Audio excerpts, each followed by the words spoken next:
Hello, everyone, and welcome to Fish Easy, Fishroom 411 information on a Saturday afternoon. I would like to take this moment to thank you for joining. If you're on the replay crew, be sure to leave a note at the bottom.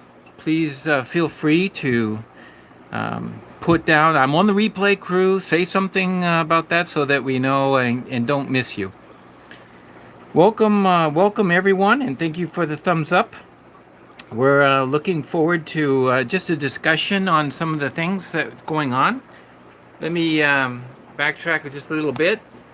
I'm here in the fish room. It's 411. The lights are bright, but what we're going to do today is take a few moments to take a little backtrack through the fish room, just look at a few of the accomplishments this week. We're going to also take a quick view of Barbs and the breeding process that we've been using and talking about in the last number of live streams. So showing you a little update on last week. This is our, as you recall from a few weeks back, this is our breeding tank full of checkered barbs. Now you'll notice there's a few mixes in here, and that's because the green tiger barbs were also put in this tank at the same time, actually one day ahead.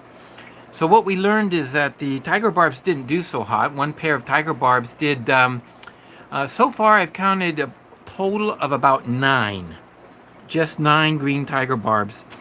And in my opinion, that's kind of a, in reality, a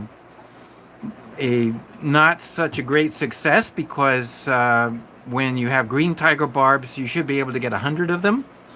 But as you can see here, what we got 100 of is the checkered barbs. So these smaller little ones are going to outnumber them, even though they're smaller. Welcome, Stubbs.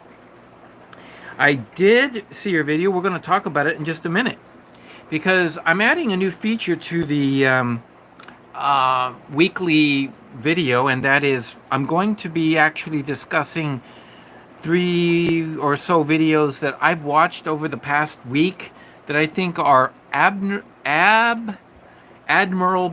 mention. The admirable mention ones are those that I'd like to make a comment about and would recommend that somebody else take a look as well. And just so you know, if you look back down in the description of this particular live stream, you will see there is a link to Stubbs Aquatics new video came out last Monday.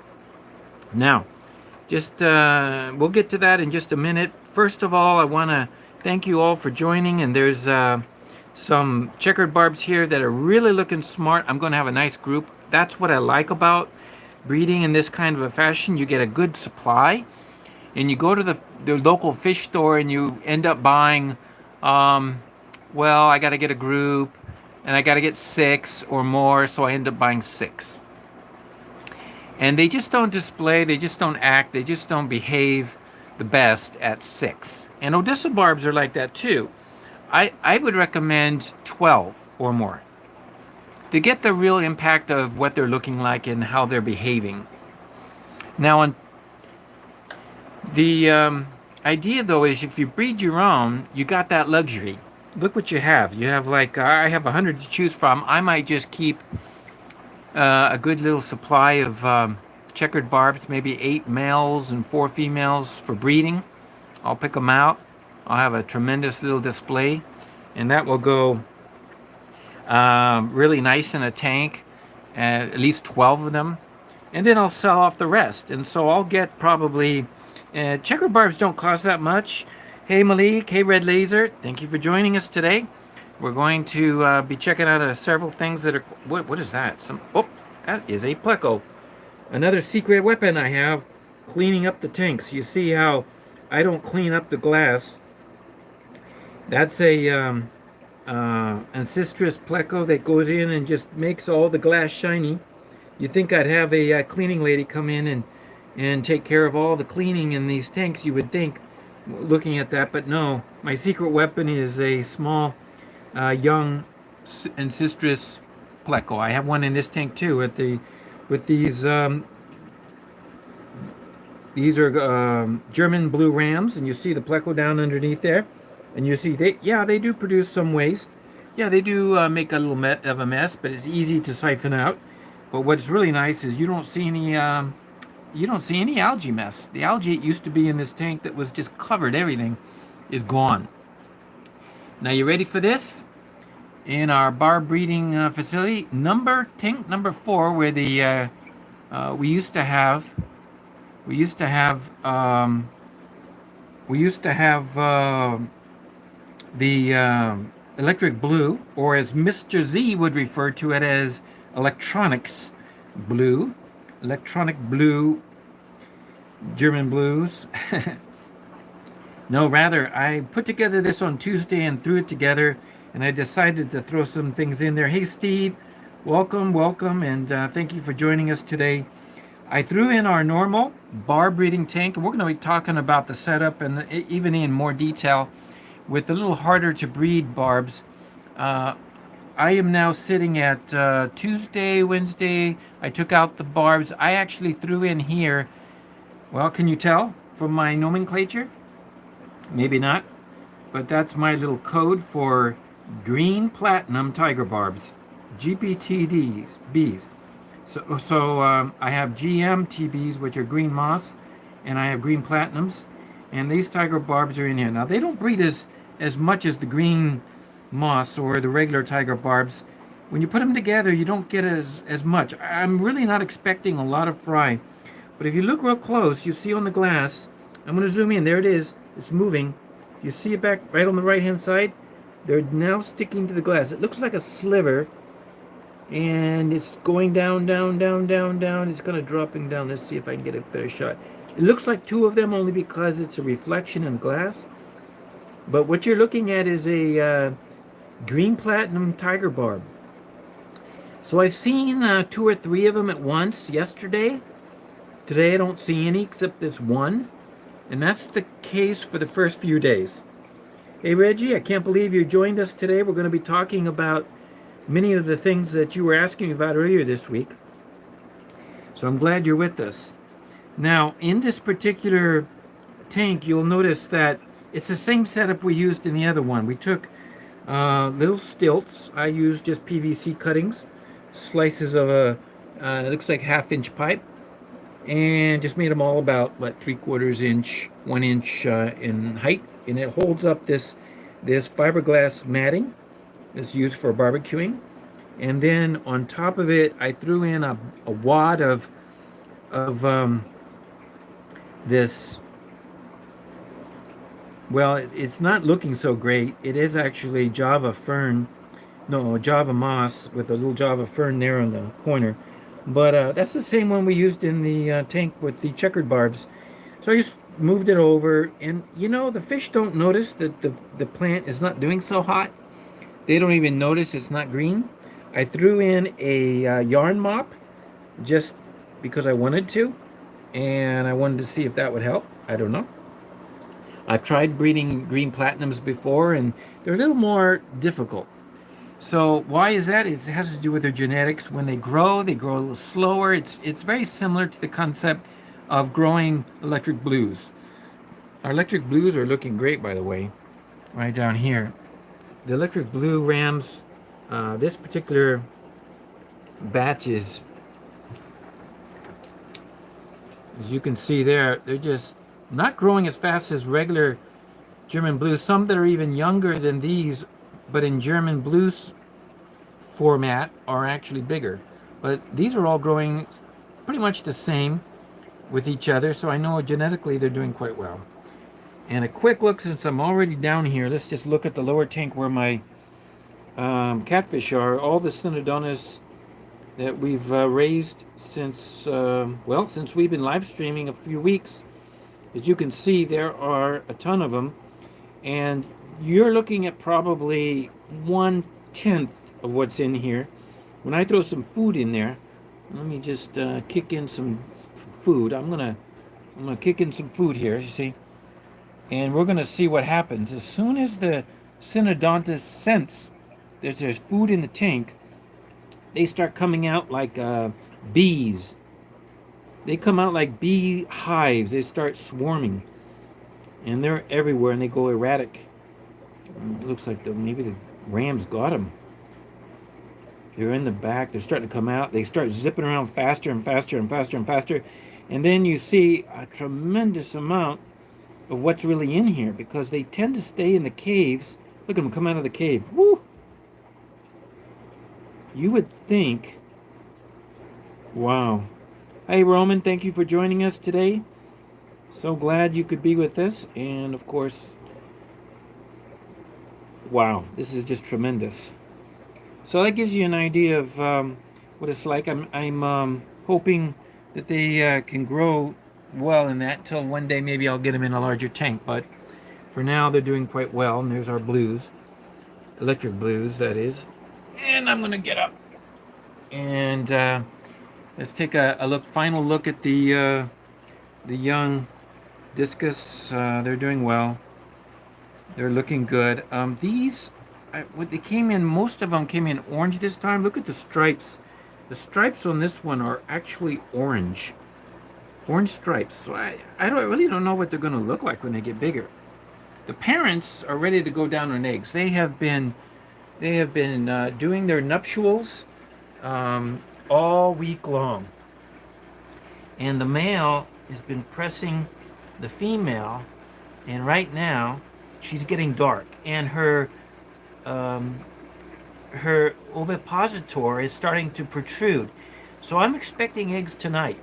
And if they do what they did last time, I recall that last time they actually went down on eggs right after the live stream. Last time they went down on eggs, it was like, oh, okay. And so off they went into laying eggs, and we missed it. Well, timing is everything. You never know how they're going to do it. The other day, I thought for sure they were going to lay, and I even videoed a bunch of their behavior. And I'm hoping I'll put out a video that will show some of that behavior, that shows when they're getting ready. Some people might think, oh, they're fighting. But with normal cichlids, they're not so much fighting as much as they're getting ready to breed. Hey, welcome. We got another Zebra Puckle fans is here with us. Thank you so much for joining. Now, before we begin with the topic of the barbs, I'm trying not to make this one today very long. In fact, I try every week not to make it long, and I'm trying to get better at quality. I watched a few of the live streams, and I realized that you guys probably have noticed the sound is not that great. When I'm standing a little yonder, a little far from the tablet. So that's something that I want to try to make sure I make it clear you can hear quite well, and also improve some other quality issues, you know. So what we're going to do is mention 3 videos. I want to mention 3 videos that I watched this week, and recommend them and tell you why. So I've seen, you know, we're always watching YouTube, and lately it seems like I haven't seen a lot of good videos come out. There is a number of them that have come out that I think are exceptional, and I have already linked them into the description below on this, so if you just want to click, it takes you right to their video. The first one listed is Keeping Fish Simple. As always, a great job done by our Australian counterpart. We've got Mr.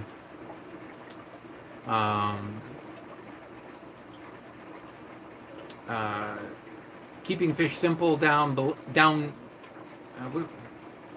under. There we go. I can't even say it right. We got him, Mr. Down Under, telling us about 7 tips about keeping German blue rams. So he goes through quite a few, and I think that it's a great video, stupendous. In fact, all of his, you know, he's got the ability to cut and edit videos. Just I don't know how he does it, just churning them out every week or every couple of weeks, and he's just doing a superb job. Thank you, Nick, for all the work that you do. If you happen to see this video, I know right now at this time it's early Sunday morning, and I don't think any Australians actually watch this live. If they do, I don't know why they would be up, but the replay is there, and so if you're watching this on replay, Nick, I just wanted you to know that I really appreciated the video. It was great. It was stupendous. There were many things mentioned, and all 7 of the points he mentions are good. I do think I have some comments about my experience, and that's what I can give, is basically my experience. And I think that's what Nick's doing too. He's giving his experience, and he's giving tips based on what he knows. And so we all do that. Are we specialists, or is it all food?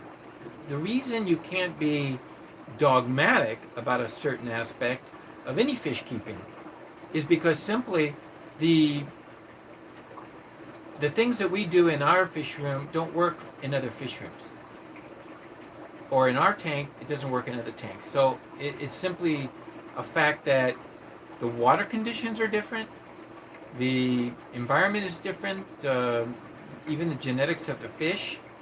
I think Nick mentioned that they get the scum bottom of the quality, but I don't know, maybe Canada has them beat out too. So, because here in Canada we don't get the same quality as of course, number 1 Germany, number 2 United States, and he mentioned Japan as number 3. So I mean, by the time we get from the fish importers, we get probably not such a great pick of the fish. Well, I know it's a struggle. I think the best way for Canadians to get top quality fish is to sneak down the border, go into the United States, get them there, and then just bring them in. And that can be done easy enough. Of course, since COVID, it's not been so easy, but those were some great points. There was one in particular that Nick mentioned, and that was having to do with aggression. And I want to add my support to what he's saying about aggression. I think the majority of people have bad luck, as it were. They seem to not do well with German blue rams or any rams because the male kills the female. How many times have we heard you, Aquamalik, mention that? It's true. Sometimes basically,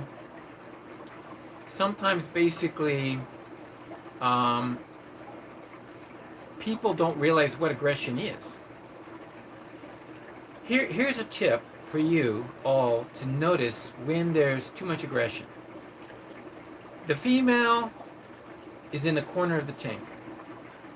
The female, you would think, would just hide, but she doesn't have enough hiding spots.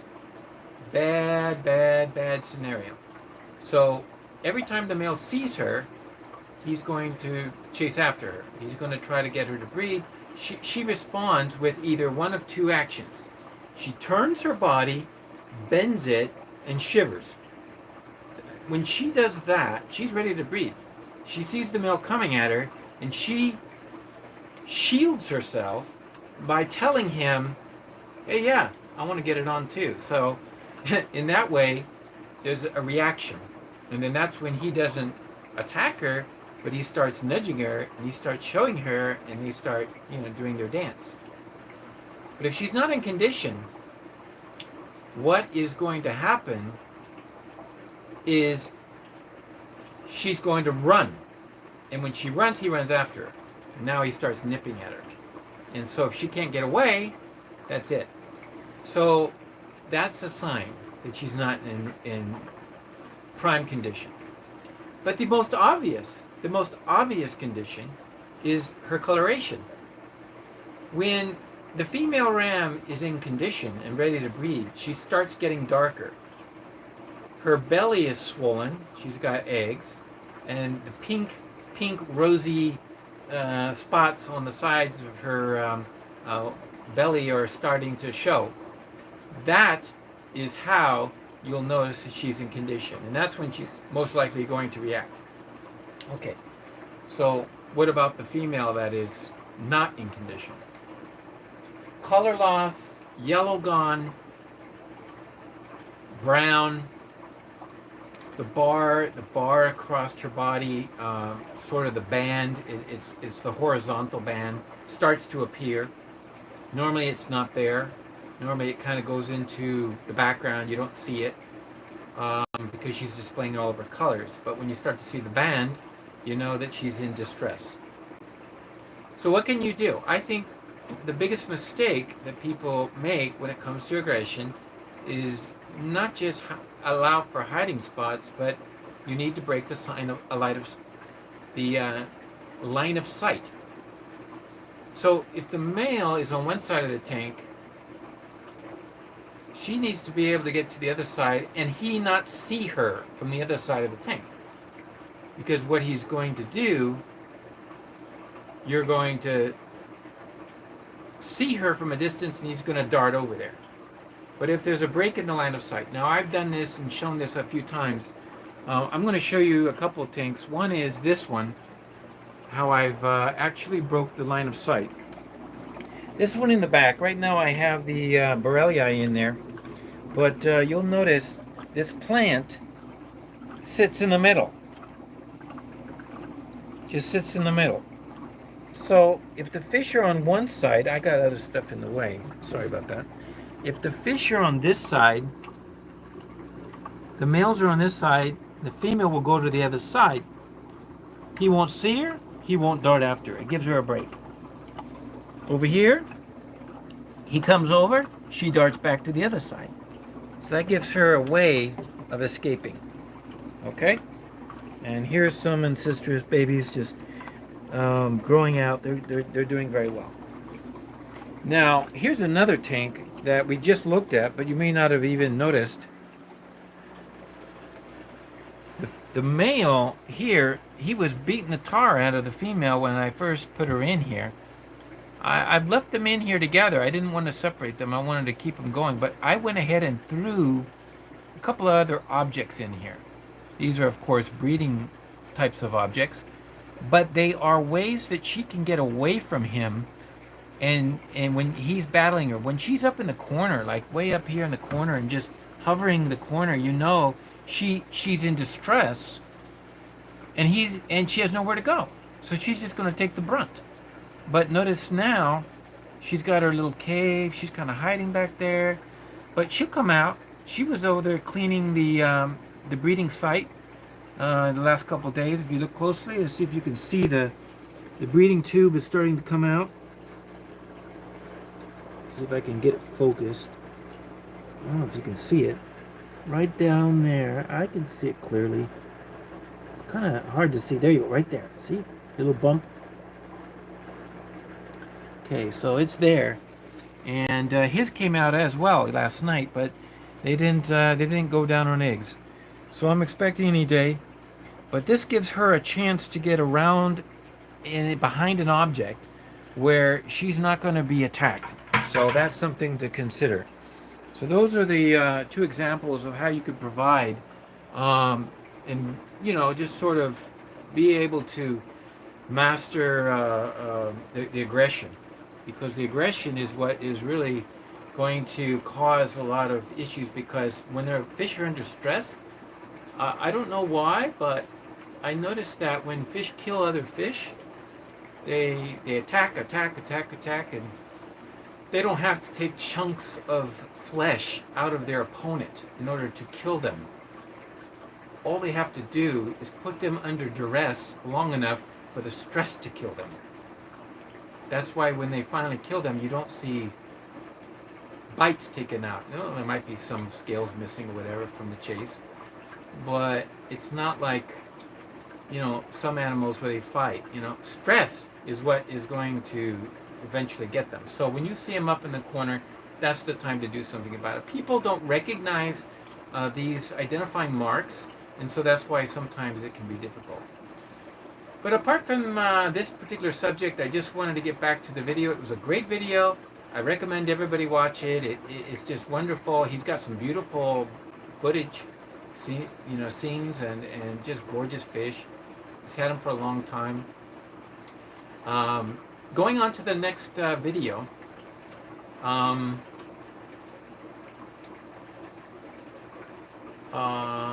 Now it escapes me. I'll go on to the third video and come back when I remember what number 2 is. It's in the list down below in the description. I don't know if I have the ability to open up and see it. What do I do with my phone? Oh, here it is. So, but the number 3 is Select Aquatics, where Greg Sage has now given us a beautiful video. And it's been a while since he put out videos, but I'd like to mention him in this particular video because it has been so long. So if you aren't subscribed to Greg Sage's channel, just so you know, he's been in the um, fish hobby for eons, and his videos are very instructive. They help me a lot, and they were also, he's got a great website, selectaquatics.com, with tons of information on how to do so many things. Oh yeah, number 2. I remember what number 2 video is. Sorry, Chris. Well, we'll get to Stubbs Aquatics in just a second. So number 3 is Greg Sage. I highly recommend it. He talks about 3 different things, and his style of videos are like that. He often will take 3 subjects, make a video, and in the first part, do the one subject, then the second part. So he does shipping. He talks about shipping. He talks about water quality, and he talks about the third one being the green dragons. And he knows all about the green dragons and the how they came about, and he breeds them, and a lot of people are excited about that. So I just wanted to mention that, and please check out Greg Sage.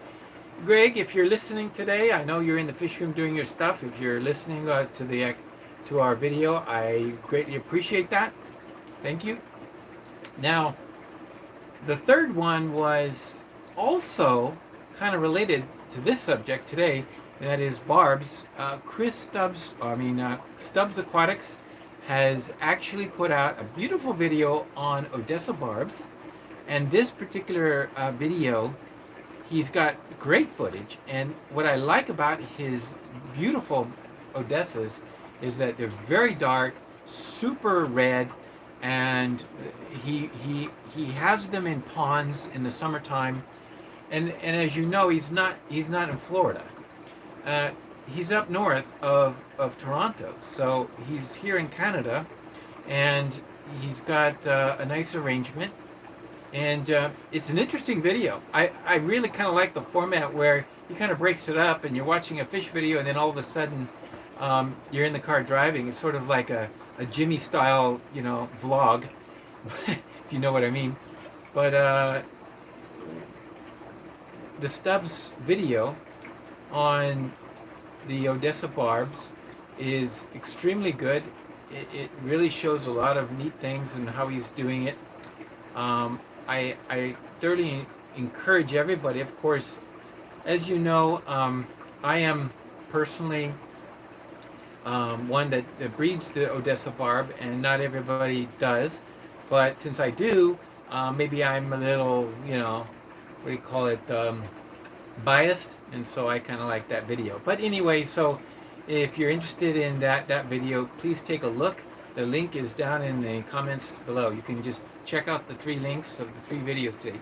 So that was the week in review, and the final. I probably should have mentioned a couple of the successes and failures that I had this week. I'll start with the failure. We had the Synodontis batch. I probably had, I don't know, probably 60 eggs, but I lost them all, and I don't know why. I treated them the same as all the other catfish I have, but in this particular batch, they just never made it past the yolk stage, and I never had fungus before, but this time there was a little, some spots of fungus. So I know Greg Sage, when he breeds his, he uses methylene blue. I haven't used methylene blue up until now. I may have to in the future to see if that makes a difference. So we'll see. We'll see. Now, the other successes, of course, interesting. I was able to breed the green platinums. We already covered that success. If you missed that, then you'll have to watch that on the replay. But I'm going to show you the progress here of our German blue rams. This is our stupendous double batch, and I tell you, this is going to be a good one. This is what you like to see. This is Very few. I mean, some die here and there. I don't get many per day. Maybe one or two, maybe none. And look at how many there are. And it seems as though the bigger the batch, as we discussed before, the more success you have. There's just so many. I'm really impressed. And it's a lot of work to make sure, because when you see something like this, you don't want to lose this batch. It's too costly. So I pay special attention to make sure that they're okay. The other batches, which were smaller, last week I think they were here, and they're doing okay, but not the greatest. They tend to just be there, and they're not showing as much potential. Now, sadly, the worst disaster happened because of stupidity. It was me. Last night I lost this batch because, well, I'm going to tell you. I'm going to show you exactly what happened. They're all at the surface. I don't know if you can see some at the surface or not. They were at the stage where they're at the surface, you know, right there hovering in the corners. And there they were up in the corner. So they're right at the surface, and this wasn't there. My mistake. So I said, you know, they need a water change. So I dropped it half, and then I started filling it back up, and I walked away. And that happens. And all of a sudden you hear water splashing onto the floor or down below, and you say, oops, and you rush over here. But because they were at the surface, it washed most all of them away. I could kick myself. But accidents do happen, and I keep trying to learn that even if they're not even at the surface, always keep this. If you're going to refill by using the drip method, and I was dripping in, and if I walk away, then this has to be in place because it's the only way to save them. Now, another success last Monday. Yep, this last Monday's date. We have another bumper crop. So again, it's been a busy week. Another great outcome for this. This is one batch.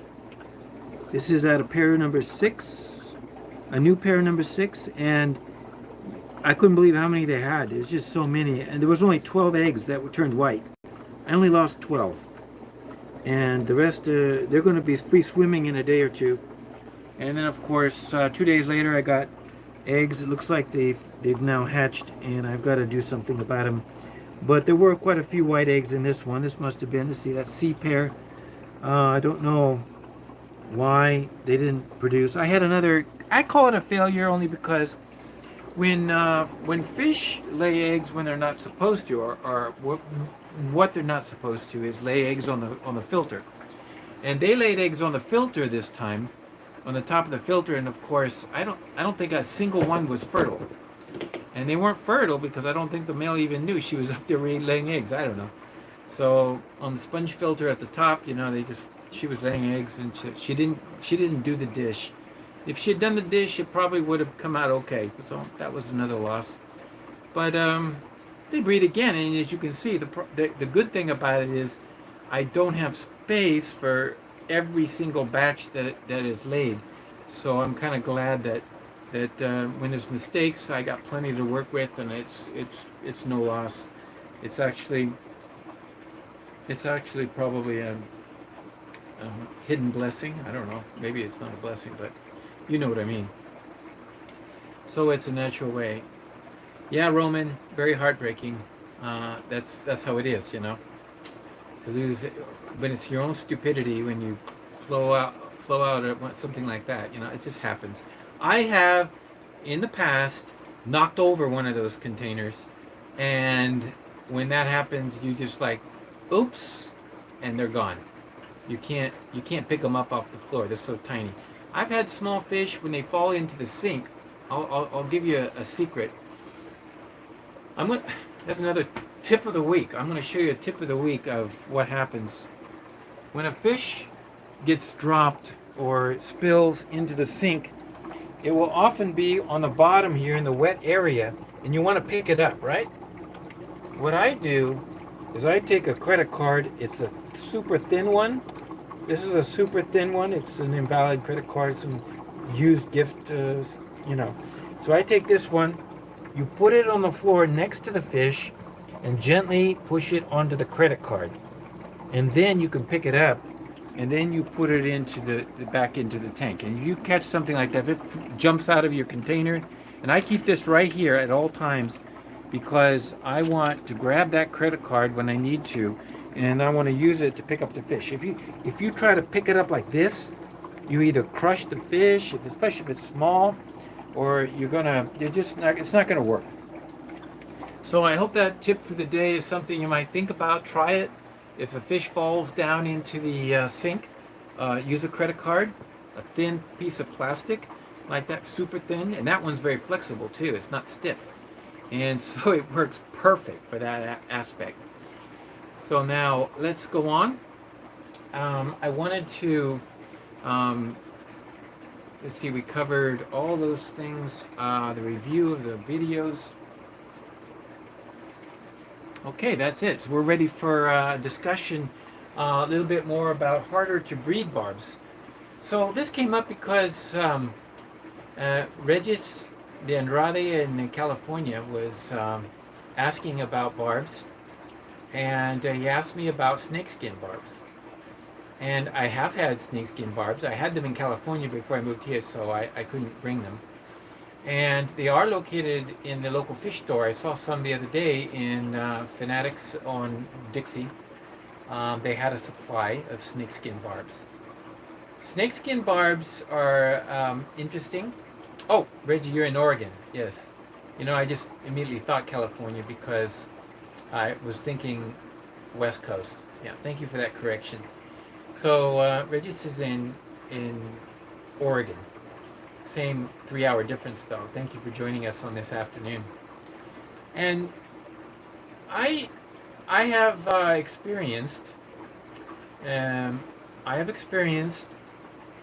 a couple of different kinds of barbs, and what I have found is that there are definitely differences in the way that they spawn, even though they're egg scatterers, and even though we use one of these tanks like this one here.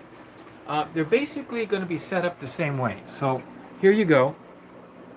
To breed the snakeskins, you'll need a setup like this. It's going to be no different. However, in some cases, I actually want the male to drive the female. Okay? Tip 1. For some barbs, you've got just some media, like you see here, a ball of green moss and a yarn mop, and nothing more, because you want the male to find the female and to kind of press her. You want to press her because she won't lay eggs unless the male is pretty much nudging her along. Now, a little different in the scenario of the checkered barb. In the case of the checkered barb, we use the same scenario, but the male does not chase the female and push her. In that particular scenario, when you're breeding checkered barbs, don't waste your time trying to breed them in a pack. Don't put more than one male in the breeding tank. The reason?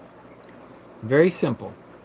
Checkered barbs love to spar and show off, and when they see another male, they go after him. So they're just ready to breed. They see the females, they're excited. And what we did here is we put only one pair. One male, one female, and this is what I got. So you can see all these checkered barbs, babies, they're all doing quite well. They're the ones with the multiple dots, and they'll pretty much, the males will start to lose the dots and get their dark coloration. In fact, they'll look almost as dark as these green tiger barbs. Very nice. Yes, thank you, Stubbs. That is actually the truth. And so I have encountered that situation, and I've also read about it. So it's confirmed by not just me, but others have also experienced that too. It's important to have only one male, because you'll just waste your time. There's also, I have also seen the effect with Odessa Barbs. I have seen some sparring going on, and so I kind of hesitate sometimes to actually I have actually hesitated to put more than one male, but if we have more than one male, in the case of Odessa Barbs, you need several females. So it's like a bigger tank. Now, if you only had a 5 gallon like I do them in a 5 gallon. I have had success, 2 males, 3 females. And in the tank very next to it, excuse me a second,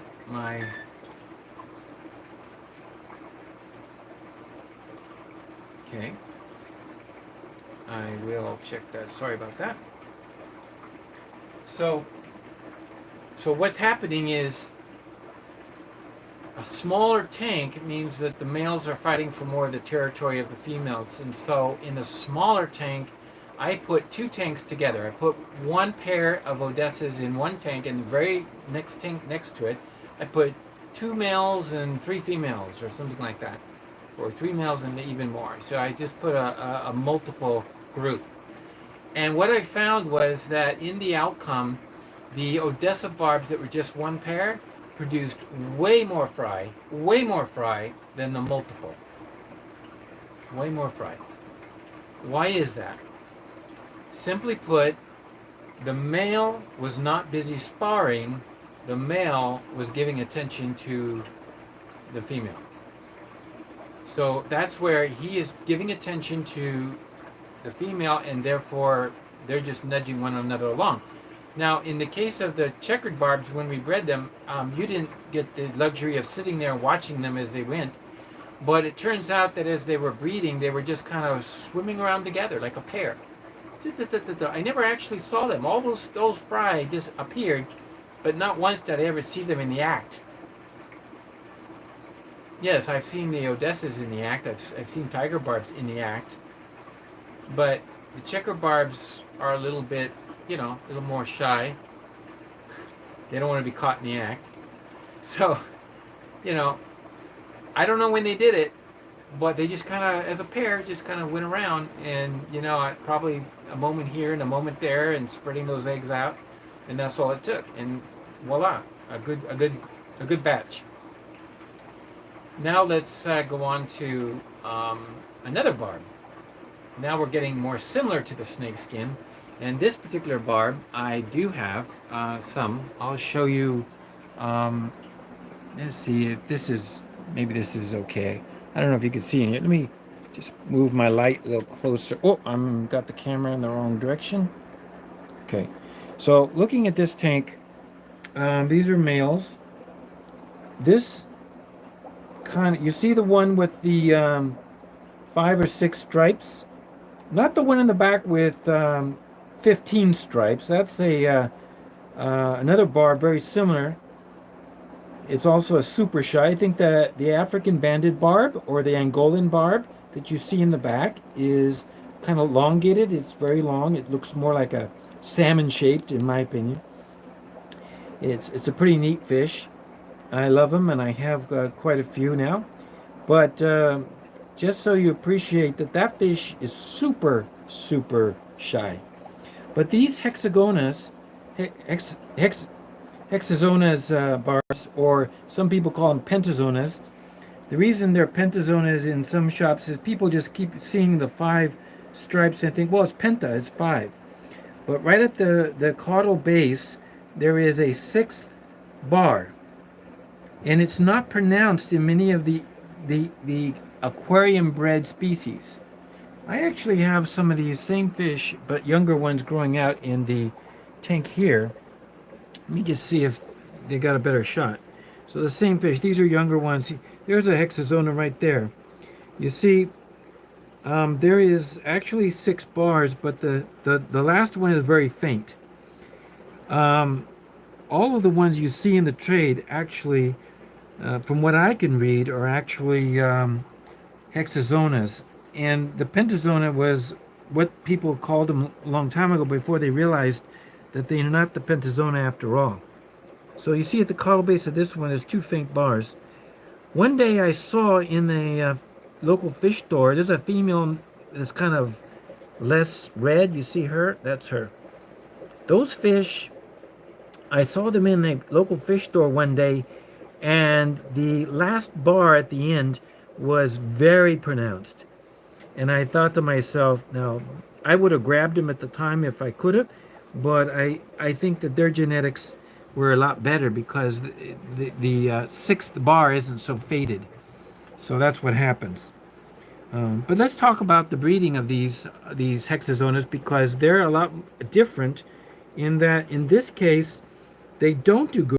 They don't do as well with pairs. So in this case, this fish is going to do well with two males and four females, or three females. You see, a five, because they need to feel relaxed. And also, what I found is that when you first put them together, you're throwing them into a tank. And let's think about that. You know, you throw them into a tank. They're not accustomed to being in that tank. It's not a tank that they're in, right? It's not a tank that they're in. And I throw them in one of these 5.5 gallons, and they've not been in there before, and it's all new. Strange. Well, they're scared to death. You know, it's like, who's going to eat me next? And like, what's in here? And so you put them in there. It takes them a little while to settle down. So Greg Sage has made an interesting comment, which is very appropriate, and I agree with it 100%. It is better if you take some females, put them in there first one day ahead of time. Let them settle down. So try putting in 2 or 3. Let them settle down. Then introduce the males, and then let them settle down. So what I found was, in the tiger barbs, like Tuesday, I put these in Tuesday, the green moss tiger barbs. Not the green moss, this was the green platinum. So I put the platinum in this tank on Tuesday. A day and a half later, I'm pulling them out. Because in the first day, the male is going after the female. And boom, boom, boom, boom, boom. You know, he's chasing her and it's over with. Now it's time to eat the baby fry as they hatch. So I don't want that to happen, so you pull them, right? Or if you see the females getting shredded fins, oh, we'll definitely pull them. You know, it's over with because she's not cooperating. So that's where she starts to get maybe some beat up fins. Well, then it's in that right now. So now here is a little different scenario. The harder to breed barbs, including the snakeskin, are very similar to the hexazona.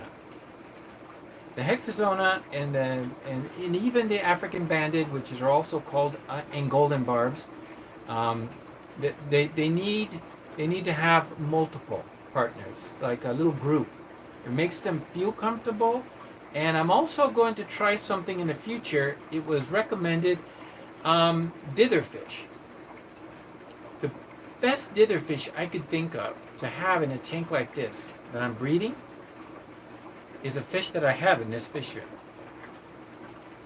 And I'm going to try it. I'm going to see if that makes a big difference. This fish is a fish that acts like a guppy. Comes up to you at the surface and at the corner, and every time you make an appearance, it goes, feed me, feed me, feed me. Hey, I'm right here. Hey, look. And it is not afraid of people.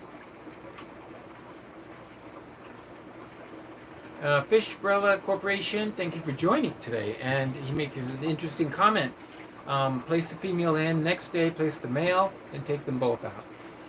Yes, excellent points. And I am merely saying that it's important to make them feel comfortable before they will start breeding. Because I can't tell you how many times I put them in the tank, I don't see any activity, I take them out, and I got no fry. They didn't breed. Even though the sexes were separated. You would think that if they were separated, they'd be like, right away. No, that doesn't hold true in the case. Maybe with Odessas and maybe with tigers. No, they need that comfort feeling. So the fish I use, and I'm going to try to experiment around, I'll just show it to you, is this one. Here they come. And look at these guys. These are Furcatus rainbows. What I like about the Furcatus rainbows is that they spend most of their time mid-water to the upper water. Okay?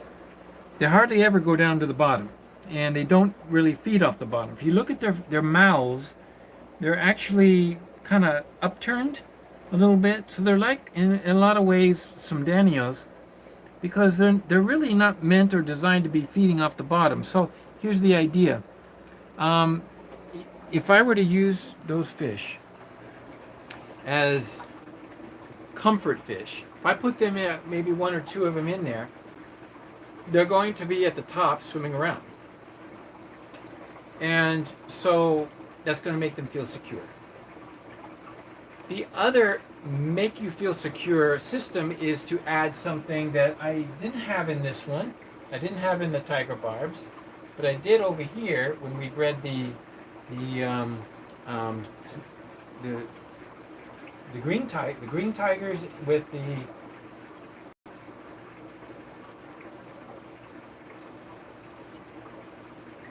with these barbs. I can't even think of the name. We just talking about them for half an hour and I can't even think of the name. So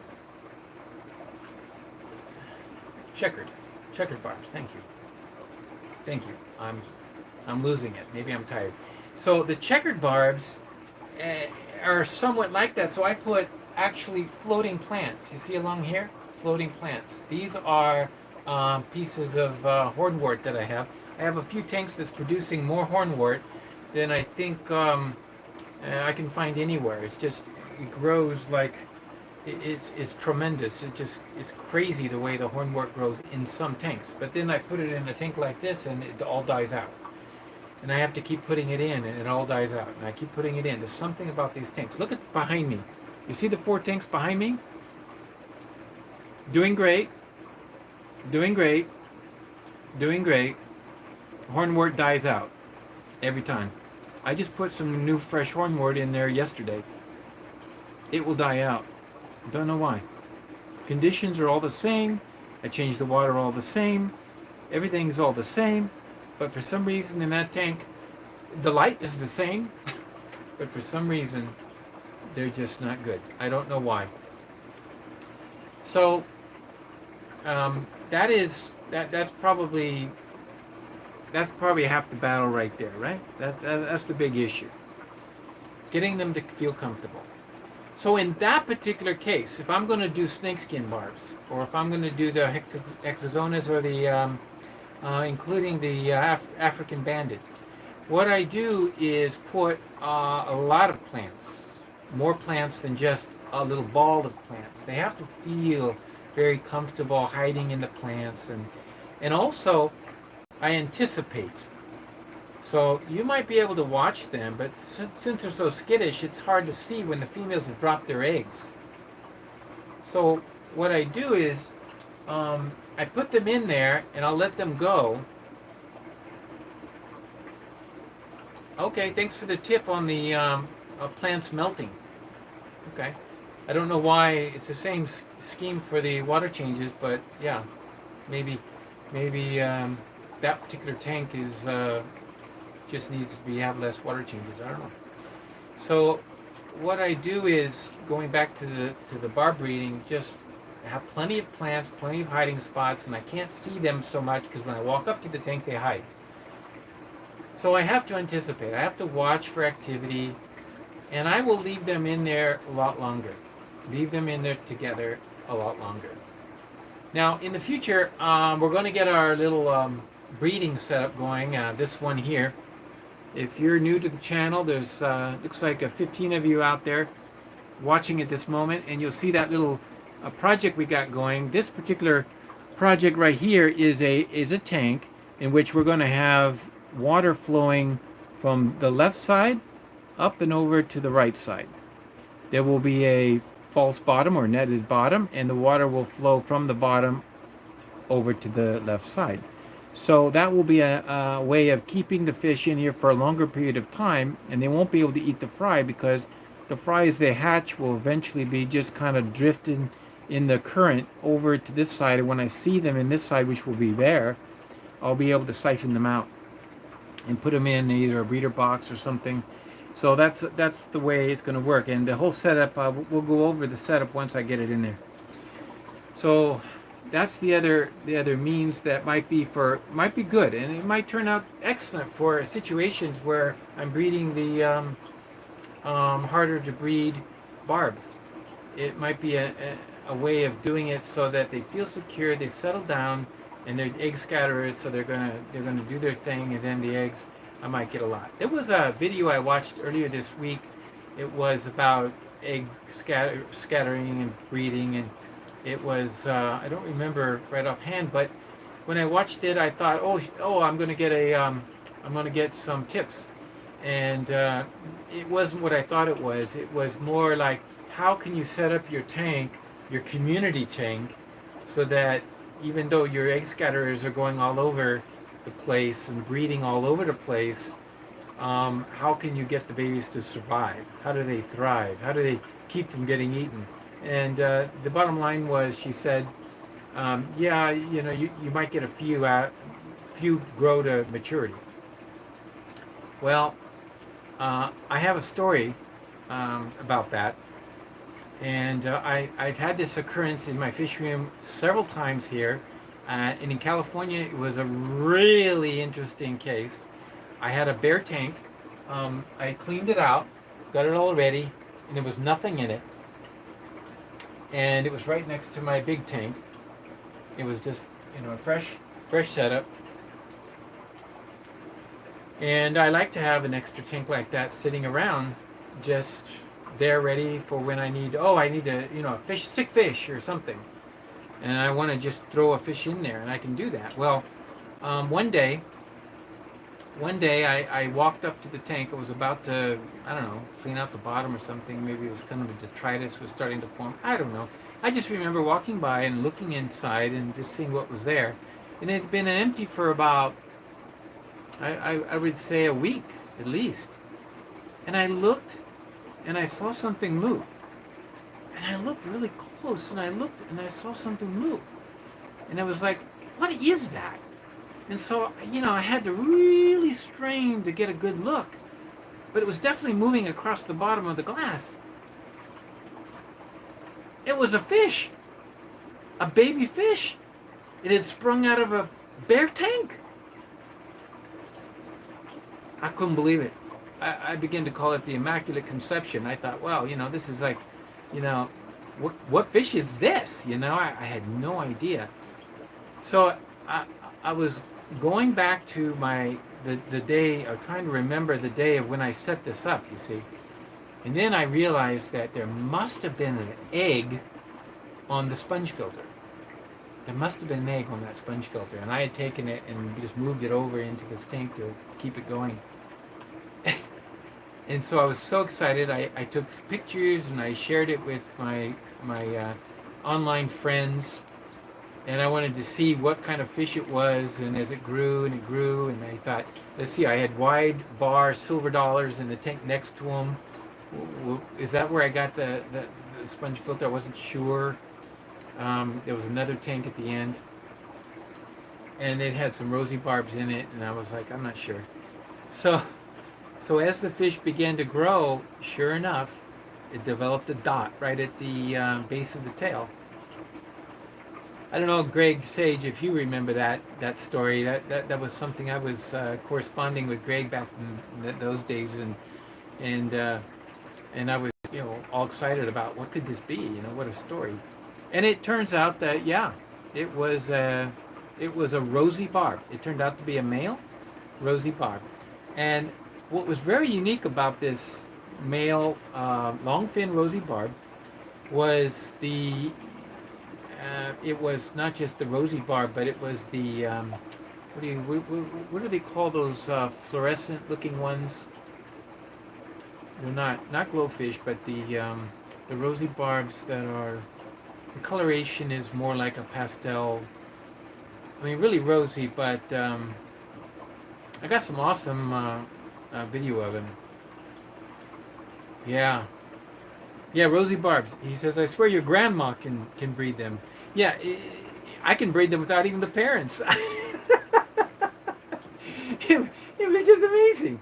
So that particular fish, though, I had to give it to a friend before I left for Canada, and I really didn't want to part with it because it was very unique. For some reason, that one fish in particular grew up with plenty of space because he was all by himself, and he did very well. but he was a miniature. In other words, he turned super red and got his colors about half the size of a normal rosy barb, and he wasn't growing. That was one story. Now, in this fish room, I've had this situation occur on 2 occasions. In the 30-gallon right below, where you have discus and rams, and there was all kinds of barbs in this tank. I had checkered barbs in this tank. I had all kinds. And one day, I looked down below. Hidden in amongst some of the plants was a tiny little fish. And it was like, who spawned in this tank and left behind a little fry that somehow escaped the clutches of every hungry mouth in there? What a smart fish, you know! And it turned out to be a male checkered barb. I did have checkered barbs in the tank at one time. I sold the batch, and or they were like 4 pair, so like 8 fish. I'd sold them, and there was this little fish, and so he grew up, and sure enough, unfortunately, he got nipped. He almost got taken. Somebody had grabbed his dorsal fin and ripped it off. Probably tried to get him to be lunch, and he managed to grow up without a dorsal fin. So then, also after that, I had one success with the African banded barbs. In one of those tanks, I have a tank over here that's got so many of the of this, what do you call it, wasser tang. It's so thick. Practically any little fry could live in that. But anyway, one day I had taken out all the African banded barbs, and one day I'm looking in this tank, and all of a sudden in the background, boom, a little tiny African banded barb showed up. Huh. I couldn't believe it. It was much smaller than the ones I have over here. It was much smaller. It's one of these, actually. It's one of these that's grown up, and it's caught up with the others. But that's the story. Sometimes, despite you will have success breeding barbs, and sometimes with the more difficult ones. But it's just happenstance, and sometimes that's not what our goal is. Of course, we want to be able to consistently breed barbs. We would like to get them right. Now, before I get too far adrift, I want to mention some of the things that are done. Maybe this one in particular is too bright. I can turn it down, and I would have lower light levels if I was breeding African banded barbs, snakeskin barbs, and the like. Water parameters are something that is something to take note of. When I'm trying to breed those, maybe my TDS is a little too high. Right now, in my tap water, it's about 195 TDS, pH 8.1. It's just way too high for some of those barbs. So what I use is RO water.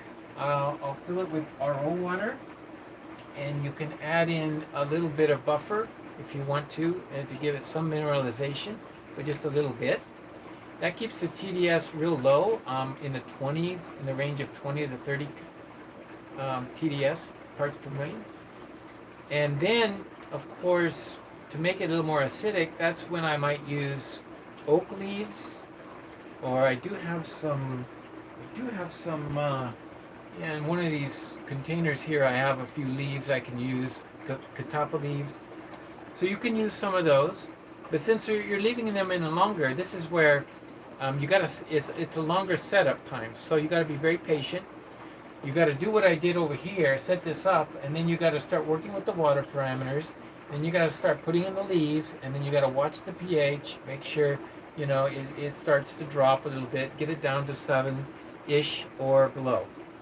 And once it's 7-ish or below, then you can introduce the fish. Now, in order to just change the fish from one tank to the other, if I'm using RO water with a low TDS and all, and I've adjusted to make special parameters, I will put a breeder box right here. Put the fish in the breeder box, let it drip into the breeder box, and when the water gets full and starts overflowing, then it's mostly all water from the tank, and that's when I will dump them in. So it's in other words, transition them slowly. Don't just toss the fish. So this breeder box method is I keep one breeder box just for this purpose, for fish transfers. So it may take an hour to transfer a fish. So that's okay, because they're going to be in there for a few days. So it's a nice system. I have a tube right here. I mean, this is like right here, ready to go. So I just connect it to my lift tube on the breeder box, and this one stays right here, ready to go for when I need to use it.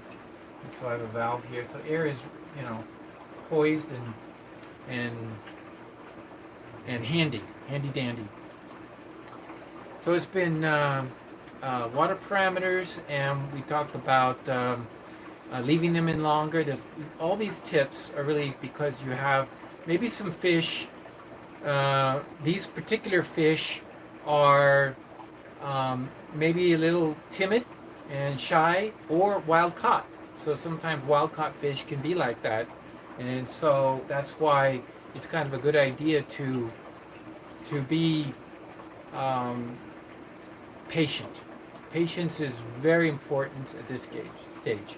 So with the grill bottom and everything, I would go with the floating plants. Also, I'm going to try to add these fricatas, which they're not going to bother the bottom. They hardly ever eat off the bottom anyway, but what are they going to do? So another item, here's something else you guys might want to know, is there was a video done by Brinigar. I think it's E.J. Brinigar. I'm a subscriber to his videos. His videos are not like Nick's. They're not polished, okay, but he's got some very, very good points and excellent information. And he was mentioning, he had a video about how it's difficult for him to grow the Daphnia year-round. So he was talking about that. That was what he was mainly talking about. But I demonstrated a few weeks ago in one of my live streams about the Daphnia and the live foods. Under that one, it's really good. This particular tank of green water is what feeds my Daphnia, and I have a small 5.5 gallon, and I run this year round, and I don't have any issues. I don't need wind. It's temperature of the fish room. I don't need big tubs outside. If you want to do lots of Daphnia for lots of fish, but I use the Daphnia for one thing in particular. One thing in particular. So I'm growing it all the time, and I have some handy, but I'm not feeding it every day.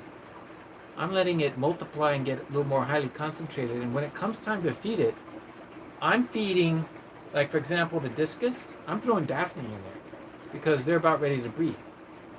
What I do is I put Daphnia in this tank with the parents that I throw in here at the beginning. Tons of Daphnia. The reason I use Daphnia is because that's the only food I'm going to put in there, because I don't want to put in flake food. I don't want to put in anything that's going to go to the bottom, go through the grill, and decay. Ruin, spoil my water really quick.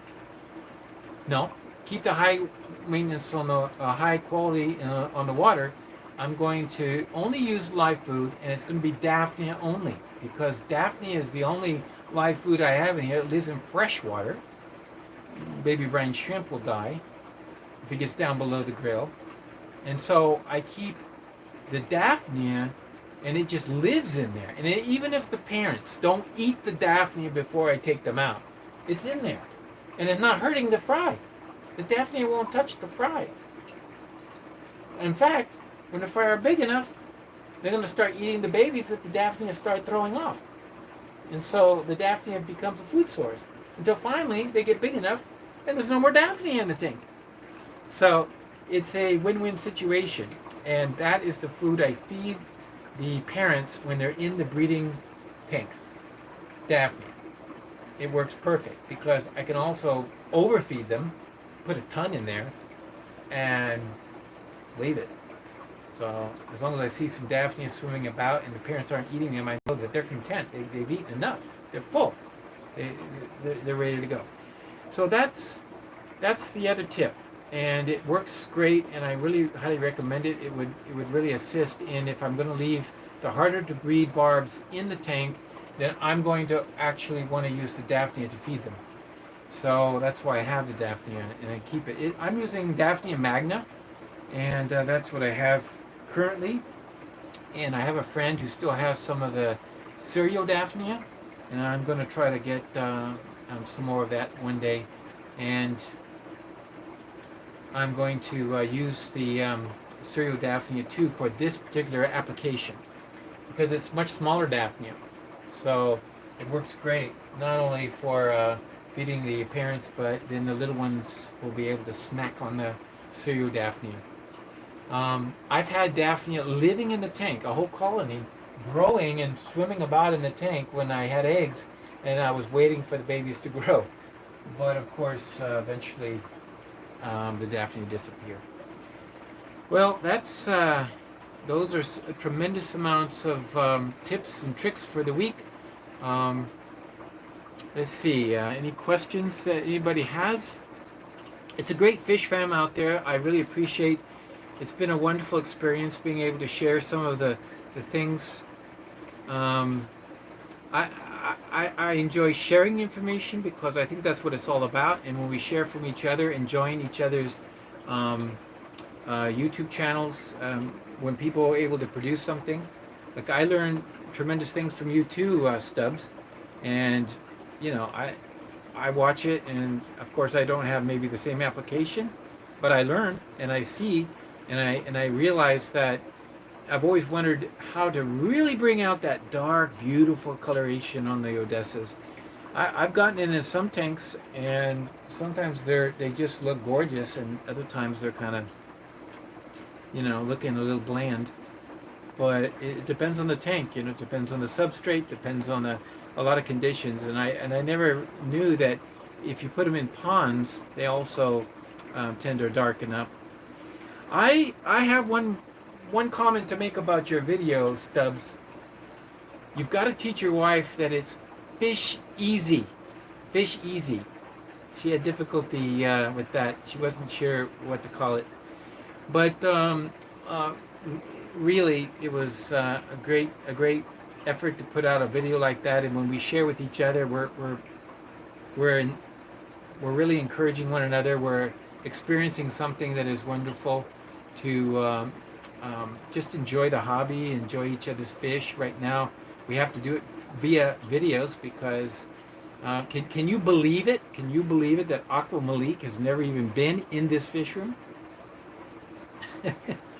Actually, since it got going, and since the time that I got associated with Malik, I haven't had an opportunity because of COVID to have anybody come in and visit. Not even my friends, just the only people that's been in here is Mr. Z, who lives in the same household upstairs.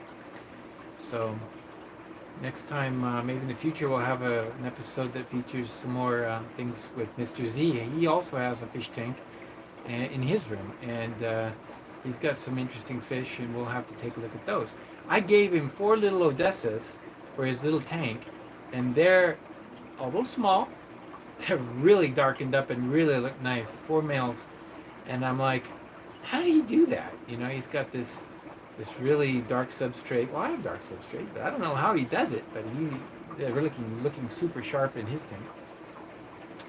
And I wanted to mention also that we're there's a lot of people out there, and they're talking about different things. But on this channel, you're going to only experience fish talk. And that's just the way it is. I don't talk about what's happening in the world today. If you want to talk about that, we can talk about that offline.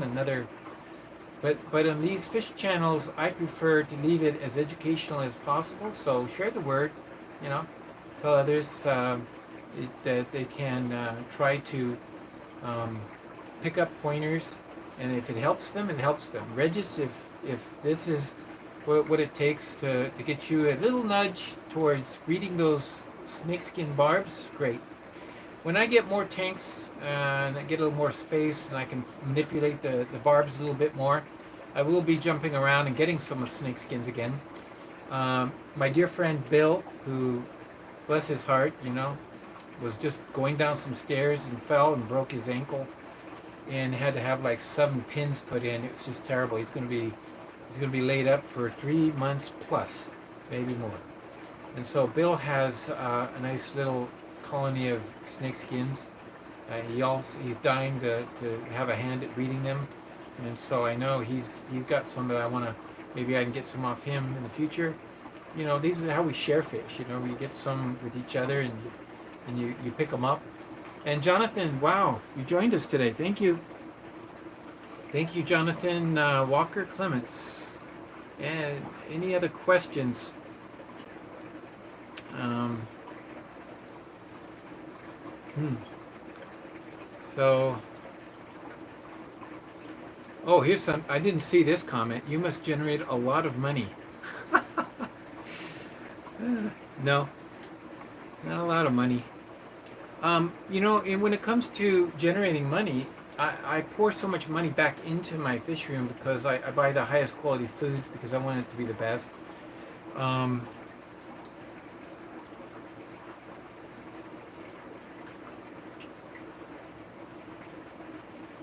and I actually,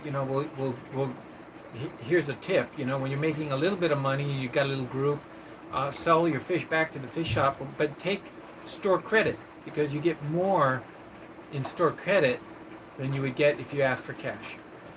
So store credit is helpful and it allows you to buy things. I have a store credit with my local fish store, and it's got a couple $100s on it. And anytime I walk into that fish store, I can walk up to something and I see something, or it's unusual, it's something that you don't get very often, and I want that fish, hand them my card, and I get I have the store credit already there. So for me, it's like money in the bank, and it just allows me to do what I want, and not to feel like, I gotta save up for that. Oh, please hold the fish. That won't happen. If it's that rare and that's something that's neat or that nice, you gotta get it right then and there. You got to get it right then and there. That's how I ended up with the Discus pair, breeding pair. Nobody seemed to want them. The store owner was only asking 300 Canadian dollars, and nobody seemed to be taking it. He looked at me, and I looked at him, and I says, "I'll take it." And I just took them, and took them home. And 3 days later, I had eggs. In fact, 4 fish are from that batch right here underneath the tablet. So it's nice looking fish. So that's the other thing. But when it comes to rams, I ask for cash. And by doing so, when I'm breeding the rams, I'm asking for cash. Probably I might do the same for the discus. Rams and discus are going to be the ones I ask for people to pay me cash, not store credit. Only because that's what I use to pay for the foods.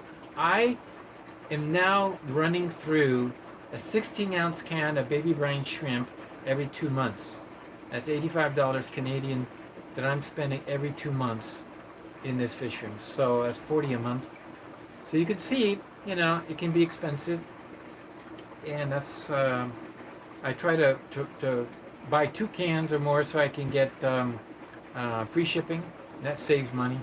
This is all that you do.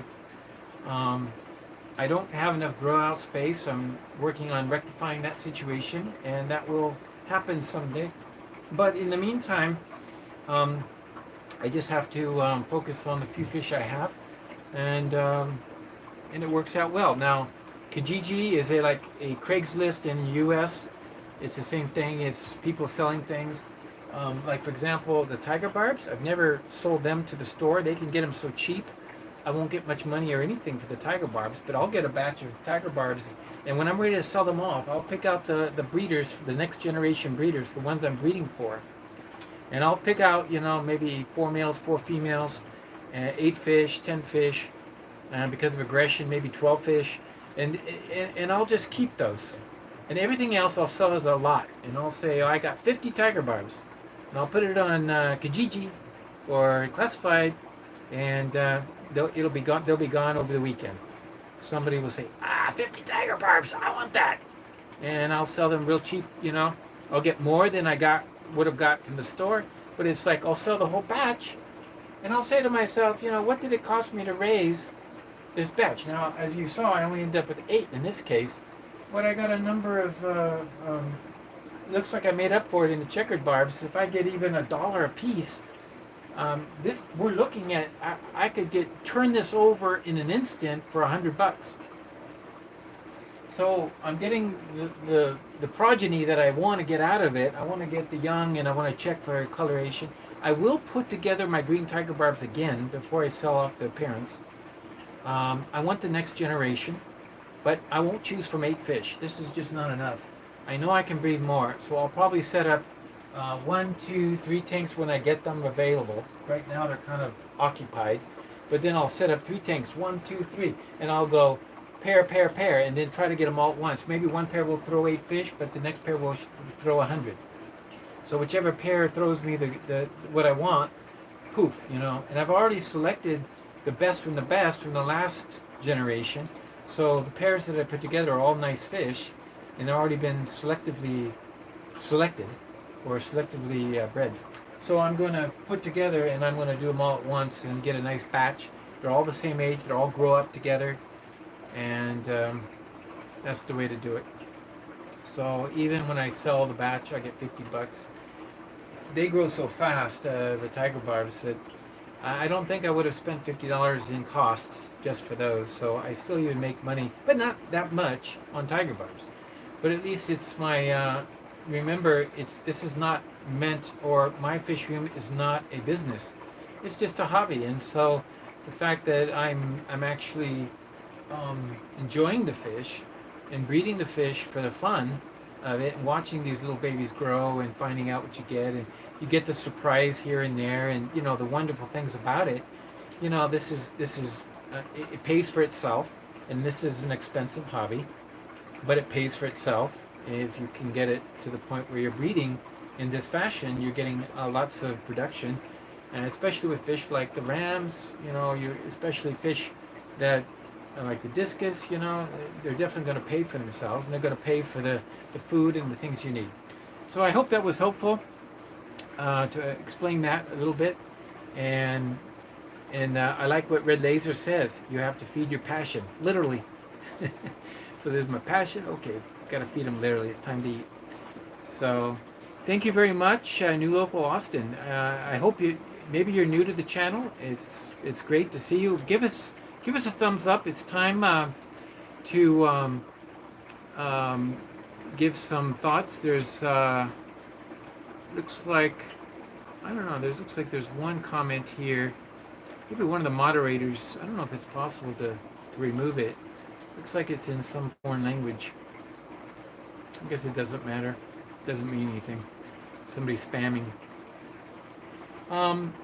So next week, another Fish Room 411. So just bear in mind, if you have questions, I might generate a subject from the questions I get, and when people have wish to do more discussion, then that's what I'll do. In the future, I'm going to keep tying together and doing videos. I wasn't able to finish my Odessa video. Stubbs beat me to it, and so I do have footage, and I do want to put one together, and so I can join the band. It's not, it's no big deal if somebody puts out an angelfish video, and you know I want to do one too. The more out there, the better. You know, for somebody looking into angelfish, wanting to know how to breed angelfish, the more the better. You get tips and tricks from every one of them, and that's why it's great. You know, I can do one on rams, and it's great. You know, Nick has so many of them, and yet it's just great to feed the hobby, and people. There's so many people out there. Just today, I had one of my Rams customers come back, and I didn't see him on the comments today, but he said he was going to tune in today because he came back for some live foods, and he wants the live foods and the starter kit for the paramecia because he's got some babies, and so you know people are really enjoying their hobby, and they're able to do so. So it's It's wonderful to be with you this day. I'm going to sign off now. It's fish fam all the way. So I appreciate you being here and your comments. And if you have any questions, leave a comment below. That's so important because I will respond to each and every comment. So thank you so much, and have a great week. And I hope you have great success in your fish room. And as we continue to share the information, we're going to get better all the time. So this is Fish Easy signing off and telling everyone, keep it real.